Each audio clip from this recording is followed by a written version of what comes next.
आपके थोड़े से पंख भी हैं, मेरे कोई पंख नहीं है, इसलिए मैं आपकी अम्मा उनका आवरण भी जाता है। तो उसको एक कौवा डाल के पंख की बात आई तो उसने कहा कि हो सकता पंख वाली हमारी अम्मा।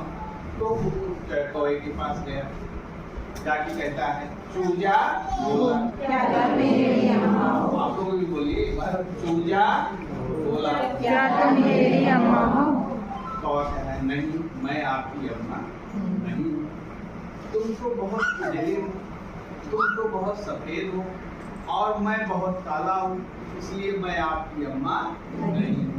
वहाँ से और निराश बच्चे हो जाते, बच्चे जैसे घूमेंगे तो और निराश हो जाते, आगे बढ़ते हैं।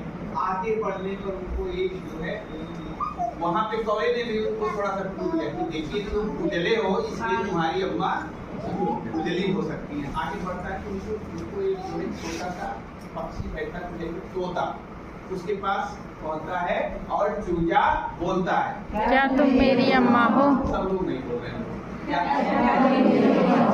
अगर आप बोल दीजिए तो बाहर तक आवाज कीजिए। चलिए ठीक है, आप लोग इसको संभाषा करिए। देखिए अगर बच्चे के साथ संभाषा आप नहीं कराएंगे जैसे तो फिर मौखिक भाषा विकास मौखिक तो विकसित नहीं हो पाएगा, थोड़ा सा उनको जोड़ना पड़ेगा। तो वहाँ पे तोता से वो बोलता है क्या तुम मेरी अम्मा हो? तोता कहता है नहीं, मैं तुम्हारी अम्मा नहीं। देखो तुम उजले हो, मैं जो है हरा हूँ ना, मेरा तो लाल है, चिकित्सा भी विकसित हो गई, पहचान भी, पंख मेरे हैं लेकिन तुम्हारे भी पंख है, लेकिन मेरा मैं जो है बोलता हूँ मिट्टू, मैं बोलता हूँ मिट्टू। आपकी अम्मा को बोलता हूँ, इसलिए मैं आपकी अम्मा नहीं हूँ। फिर जो है वहाँ से अत्याधिक निराश होकर बच्चे और थोड़ा सा आगे बढ़ते हैं। तो उन्होंने जो पिछले जो उनको जो मिले थे, जो उनके साथी या जो उनके मार्गदर्शक मिले थे, उनसे उन्होंने थोड़ा प्राप्त कर लिया था। उनको लगा कि पंख भी होगा, छोटी भी होंगी और मेरे जैसे हो सकती है। तो उनको आगे चलने पर उनके जैसा एक मुर्गी दिखाई दी और मुर्गी के पास जाकर सभी चूजे बोले क्या तुम मेरी अम्मा हो? मुर्गी ने कहा हाँ हम आपकी अम्मा हैं।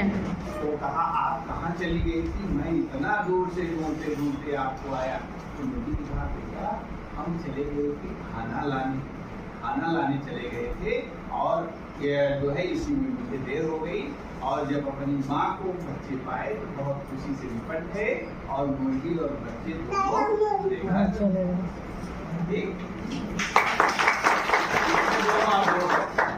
मौखिक भाषा विकास भी क्योंकि बच्चा भी बोल रहा है